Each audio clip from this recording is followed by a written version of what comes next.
Are you preparing for Praxis Elementary Education Mathematics Subtest 5003 Geometry? If so, I have a video that is perfect for you. My name is Tom, and I'm a test prep expert here at Study.com and a certified teacher. I'm going to walk you through some of the types of problems you'll see on the test. Make sure to stick around after the practice questions for important information from Study.com and all the great resources we can offer you as you prepare for the Praxis test. Okay, are you ready?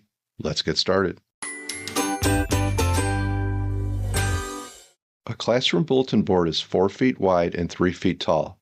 If Miss Alvarez wants to cover the entire surface with decorative paper sold by the square inch, what is the total area of the board in square inches? All right, so a couple things happening here.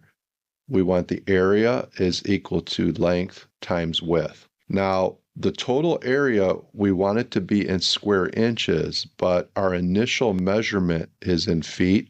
So what we need to do here is we need to convert feet to inches. So what we're going to do is we're going to multiply the number of feet by 12 because there are 12 inches in 1 foot. So that means 4 feet wide would be 12 times 4, so that would be 48 inches. And 3 feet wide would be 36 inches. So we're going to multiply 48 by 36. And we would get our answer of 1,728 square inches. So the correct answer is choice C. Mr. Lewis is helping his students design a rectangular school garden. The garden will be 15 feet long and 8 feet wide. If the students want to put a fence around the garden and also cover it with mulch, which expressions will help them find the perimeter for the fence and the area for the mulch? All right, so let's look at perimeter. So we're dealing with a rectangular. So perimeter is going to be 2 times length plus width, and area is going to be length times width. So we can eliminate some possibilities here. Choice A has the area formula wrong. It has a plus instead of times, so I'm going to eliminate choice A. Choice C is mixing up area and perimeter. They have them reversed, so I'm going to eliminate choice C. Choice D has extra numbers and calculations put into the formulas, so that is incorrect. So I'm going to eliminate choice D. So the correct answer here would be choice B. They put in the correct length of 15 to the correct width of 8, and then they have the correct formula for area. Which point is located in quadrant 2 on the coordinate plane? Is it A, 4, 5, B, -3, 2, C, -4, -6, or D, 5, -3. All right, so in the coordinate plane, let's look at the quadrants. So if we had a coordinate plane, quadrant 1 is top right, and then it goes counterclockwise. So quadrant 2 is here, quadrant 3, and then quadrant 4. So what do we know about quadrant 2? Well, our x value is going to be negative, and our y value is going to be positive because it's above the x-axis. So it's to the left of the y-axis for the x, so x is negative, and above the x-axis for y, so y is positive. So we're going to eliminate any choice that doesn't have a negative x. So that means we can eliminate A and we can eliminate D. So it's between B and C, but we're going to eliminate C because it has a negative y value. So that's eliminated, so the correct answer here would have to be choice B, -3, 2.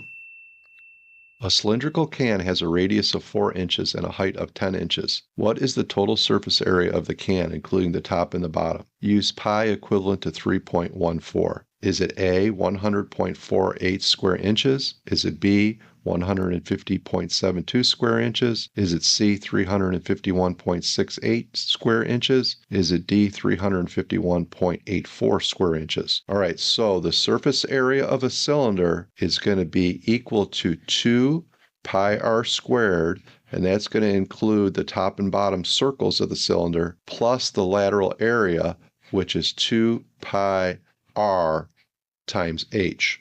Okay? So we plug in our information that we have. We know that the radius is 4.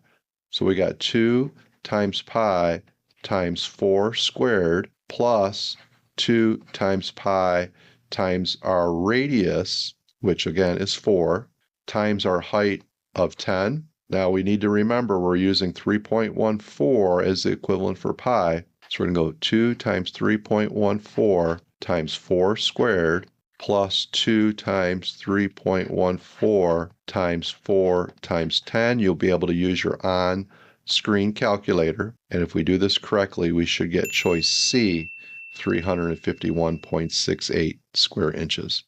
Now that you've worked through a few sample questions, let's give you an overview of what this test is measuring. The Praxis Elementary Education Mathematics Subtest 5003 Geometry assesses your understanding of shapes, spatial relationships, and measurement principles. It includes concepts such as identifying and classifying 2D and 3D shapes, finding perimeter, area, and volume, and using the coordinate plane in graphing. You'll need to apply these concepts to solve problems and potentially demonstrate how to teach them, as questions can include pedagogical content knowledge and classroom scenarios. It's important to remember your basic formulas like perimeter, area, and volume, and as always, using good test-taking techniques and time management are important. If you need more support, Study.com's Praxis Elementary Education Mathematics Subtest 5003 prep course includes full-length practice exams, hundreds of realistic questions, and short video lessons to keep your studying focused. And 92% of users who use our course pass their exams. So why not you? Got questions or need help with another competency? Drop it in the comments. We'd love to hear from you. If this video helped you, give it a like and subscribe for more targeted test prep. Thanks for watching and good luck. You've got this.